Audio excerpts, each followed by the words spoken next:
Greetings, everyone, and welcome to the Spirit Side. I'm Paul James Caden, and today we are going to be talking about UFOs in the Urantia book. Now, if you're not sure what the Urantia book is, this is the first time you're hearing these words, Urantia book. I did a podcast about this about a week or so ago. So wherever you're listening to this podcast or viewing it, if you go down in the queue behind this one, you should run into that podcast fairly quickly. It's called The Mysterious Urantia Book, and it's mysterious because no one really knows who wrote it or how it came into being. It was written between the years of 1924 and 1955 when it was finally published thereabouts in the 1950s. And it's said that this book was channeled by an individual or a group of individuals who would fall into a sleep-like state like Edgar Cayce and speak these very mysterious things. And when they would speak them, they would say that the voices coming through these sleeping individuals were these high celestial beings from the universe or universes. And some people even said that worked on the book that some of the pages of the Urantia book would just materialize out of thin air. Now, that's a lot to take in, that's a lot to think about, but we're not going to get really into the book in this particular episode. That's something I already talked about, and if you're curious about it and you want to know more, you can certainly go listen to that podcast. But what I want to talk about in this episode is UFOs in the Urantia book. Because this book has a very complex cosmology. Very complex. I mean, some of this stuff you read, you have to read it several times, and even then, sometimes you're barely absorbing what it's saying because the language is so thick and complex. But this book tells us that there's life everywhere in the universe, the universes. I mean, this thing goes, there's universes out there almost to infinity, and there's life in all of them. And all of those universes, including our own, are overseen by groups of celestial beings. I guess we could call them angels. We could call them, the Space Corps. There's just a hierarchy of beings that oversee every aspect of every universe. So in our universe, they would oversee the law of gravity, the planets, the life on those planets, nature, every little aspect of everything that happens in our universe. And sometimes these beings, the Urantia book explains, interact with us. They do interact at times with people on the earth, as they do all the worlds. They observe, they guide us at different times, and they only really interfere if we get to a point where we might annihilate ourselves. Then they would step in and prevent that from happening. And the Urantia book says that some of these beings are visible to the human eye, others are not. But those that are visible would usually be perceived by us as being just pure light or a flash of light. But the book tells us that there's all kinds of activity in the universe and around our world. So that automatically makes me think that since the dawn of time on planet Earth, man has always seen things in the sky that he couldn't explain. Some of them were stars and some of them were planets. But then there are other older ancient writings that make you say, geez, what did these people say? Or what did these people see when they wrote about great silvery shields that were flying in the sky, or crafts that were as bright as the sun, but they weren't the sun? You know, there's all kind of strange things that the ancient people have seen. And were they seeing these beings observing us, maybe guiding us? Because some of these ancient peoples have said that they interacted with the occupants of these crafts. And the Urantia book tells us that throughout time that these beings have interacted with us and helped us to evolve our societies, our cultures, our religions, our concepts of God. And this is something that a lot of the ancient people talked about, that they were taught these things by the sky people, or these beings they perceived to be the gods. And this is where we get into the whole, ancient alien kind of thing that so many people are interested in this day and age. And it certainly makes me think, because people say that, if these things wanted to take us over and invade our world, they could have done it a long time ago. They obviously have the technology. Well, maybe they don't want to. Maybe they're just there overseeing the laws of our universe, the laws of nature, the laws of gravity, keeping a watch on us to make sure that we don't annihilate ourselves with some of our foolish behaviors. But then one might ask, well, what about the very negative experiences that some people have had with what looks to be extraterrestrials? I mean, you have these very nasty insectoid type of beings, and many people talk about the reptilians. Well, the Urantia book does say that our universe, as well as all the other universes out there,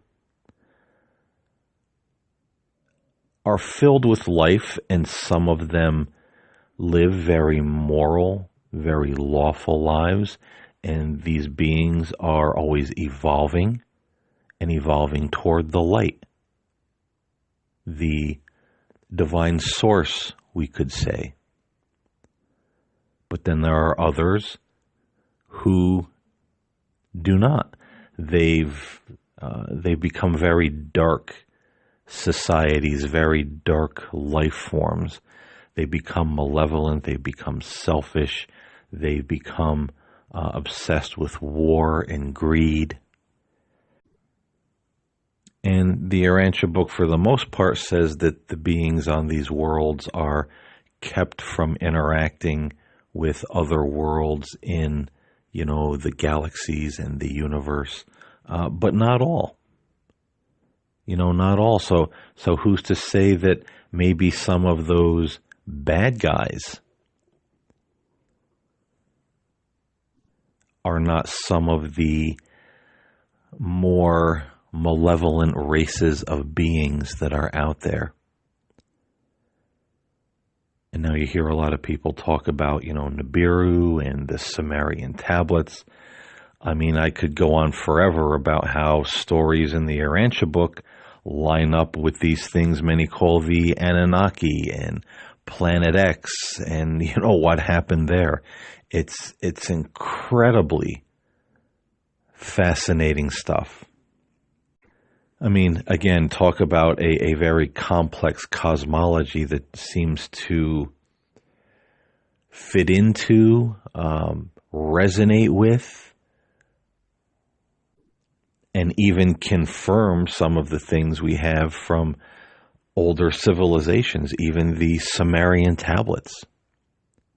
So it really is an incredible, book to read. But some of the things that I've recently been reading that made me think is that the Urantia book says that some of these beings who visit our world, they come from very far away. And not all beings that we would consider angels or spirit beings are godlike. They're not beings that can just bypass time and space, kind of snap their fingers and poof, they appear, a jillion miles away in some other universe on some other planet. No, they actually have to travel, even though they travel very fast. And the Urantia book says that these beings take on extra energy when they make these long journeys. So say they're coming from some far away galaxy or the center of the universe, which we would call heaven or paradise. So they have to take on this extra energy to make these long journeys. And at the end of their journey, they will replenish their energy that they've lost. Now, when I read that, it immediately clicked in my mind these photos and videos that people have taken of seeing these disc-shaped objects or triangular-shaped crafts hovering right in the middle of a lightning storm. And you see many of them taking multiple hits by chain lightning, almost like the craft is recharging itself through the energy of the lightning. I mean, there's many, many photos in ufology that show this, and that people have caught these odd crafts, right in the middle of a lightning storm. Many times people see UFOs hovering very close to those very big, powerful electrical wires. And they'll see, sometimes they describe kind of like electricity or energy, like static coming out of the wires and into the craft, almost like these UFOs are sucking the electricity right out of the wires. And then we have the photos and the videos that were even taken by NASA of these very strange, large objects that people have seen near the sun, very close to the sun, almost like they're pulling energy from the sun, and then they break away and just fly off into the cosmos. So is that what we're seeing? Are we seeing some being that came from far away? It has some purpose in our universe or on our planet. It's on a mission, I guess we could say. And we're seeing it upon its arrival, recharging its energy. But some folks might say, well, that's not a being. These are UFOs. They're unidentified, crafts flying around out there. Well, who's to say they don't use such a thing? I mean, the Urantia book doesn't really say that they do or that they don't, but who's to say that they don't? And some of that energy that needs replenishing is for their vehicle, their chariot, the thing that they travel in. Or maybe they're taking that energy in through the vehicle and channeling it into themselves to replenish their energy. And there was also a very interesting thing years ago in ufology, where some ufologists were beginning to say, when we see a UFO, are we actually seeing a solid object, or is the UFO actually some kind of being that's taking on this shape or this form? because in ufology, many times these things are just spheres of light. Or they will see the craft, the disc-shaped craft, and it will be solid one minute and then just a sphere of light the next. And these things can become transparent where physical matter can just pass through them, or they will pass through seemingly a mountain, or, go into the ground, or whatever the case may be. So some ufologists have speculated, and that's not something you hear a lot about in this day and age, but this was probably late 80s into early mid 90s, where a lot of folks were saying, maybe what we look at as being a solid object, the UFO, is actually a part of or some kind of mental or energetic projection around the being that's coming from the being itself. So it's part of the being, if that makes sense to the listening audience. So who's to say, exactly what we're seeing, or how these beings would have to recharge their vehicle, their energy themselves. But I just found that very interesting when it talked about them coming from great distances, and they would have to recharge and replenish their energy once they got here. And how many of these UFOs we see actually, like they're doing just that, recharging, taking energy from the sun, from lightning, from very powerful, power lines. And now how about this one? This one was also very interesting. It is said in the Urantia book, when a person dies and their soul leaves their body, they are transported by a certain kind of seraphim, which is an angel, to the next world, where their soul will continue to evolve Godward or toward the light. And when the soul exits the body, the seraphim has what looks like wings that come out and enfolds the soul. And the soul kind of goes into a sleep mode, because, again, the seraphim have to transport them, and the journey can be kind of long and far. So the soul kind of goes into a sleep mode until it reaches its next destination.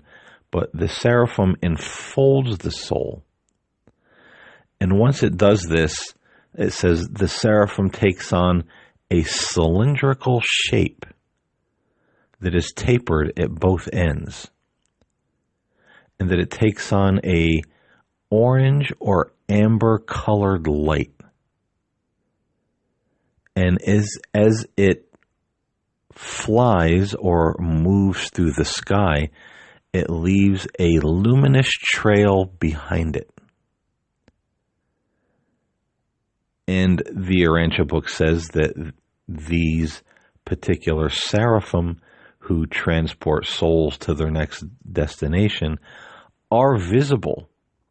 They are visible to the human eye. And that was another one that really made me sit back and think, because how many UFO sightings are reported when people say that they saw something that was cylindrical, or cylindrical that was kind of tapered on both ends, and it was orange, or it gave off this fiery kind of amber light. And as it traveled across the sky, it left this kind of luminous trail behind it. If you do a little study into UFO sightings, you'll find that there are many. The last UFO podcast I did this week, entitled UFOs in the December Sky, I came across multiple multiple UFO sightings just in the United States alone, and some that came up in other countries, of people who said that they saw these orange or amber lights in the sky, and some of them leaving a luminous trail. Now, I didn't include all of these stories in the podcast, but I looked at them as I sorted through the stories and information I wanted to share, what I didn't want to share. There was an overload of information out there, but there were many of them, and many that you hear in the past where people say it was fiery, it was orange, it was amber, and it left this trail, this luminous trail as it moved through the night sky. So again, is that what we're seeing? I mean, you have to think, once again, this is a book that began to be written down, or the papers began to be written down in 1924 and didn't have a publication until somewhere around 1955 or so. And they're writing down about these amber lights and luminous trails and beings coming from very far away that have to recharge their energy once they reach their destination of our world, our planet, our cosmos. And here we are in the modern day and age, catching videos and pictures of these craft doing just that, or that look just like that. The Urantia book also tells us that some of these celestial beings appear to the naked eye as just orbs or flashes of light. And we're seeing, particularly in recent years, a lot of people seeing these mysterious orbs in the sky that they've never seen before. This is just in the last 4 or 5 years that people are saying, what are these things? I live here and they're always over my house. They're always over my road. They're always over the woods near my house. Or they're always near the water or the lakes near my house. And then there are other people that just see very bright lights in the sky that are stationary. They're moving, then they're stationary, and then they just take off at great speeds, straight up or across the sky. And once again, the Urantia book talks about these beings that we would perceive as just being light, and that they can travel very fast, and that if we see them, they could move beyond, speeds beyond what we could even comprehend. So here 1 minute, gone the next. Now that certainly sounds like what we would categorize as being a UFO or a UFO sighting. So very interesting, and this is the kind of stuff that really catches my attention and my interest. And I'm reading about these things in this book that nobody really knows who wrote it or where it came from. And to me, it's talking about modern day phenomenon, things that we're seeing that we can't explain.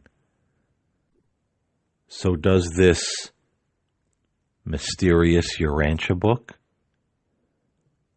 actually hold the answers to what some or many or all of these UFOs actually are? Or am I just over speculating? I'd like to know what you guys think. Again, my email is always below. Feel free to drop me a line or comment if you're listening to the podcast on one of the video platforms out there. Because I just don't think that some of this is such a leap of impossibility. Maybe we do have a book that was channeled or given to a group of people by someone else out there in the cosmos, some celestial beings that we're unaware of. And maybe, as some claim, this book answers many or all of our questions about life on Earth and life in the universe. Many people who have read the Urantia book have been known to say it answered all the questions I ever had. It confirmed all the things I ever thought about when it came to the cosmos and spirituality and the meaning of life and, all that sort of philosophical, spiritual and religious stuff. And reading this book over the last year and studying it, I could certainly see why people make that claim, because it does touch on a lot of topics. A lot of what it says does actually make sense. And I find where it talks about these cosmic beings that visit our world and the purpose that they have in visiting our world, it kind of makes sense. But again, what do you guys think? I'm just the presenter of information, the one who jostles the brain a little bit to get us thinking about subjects that maybe we've never heard of or not necessarily think about in our day-to-day lives. How does this settle with you? Do you think there's something to it in what I've said in this podcast today? Or do you think it's a lot of bunk and just really kind of grasping at straws on my part? Every opinion is a valid opinion. So comment, send an email, let me know your thoughts. Once again, I appreciate you listening, and I'll see you next time here on the Spirit Side.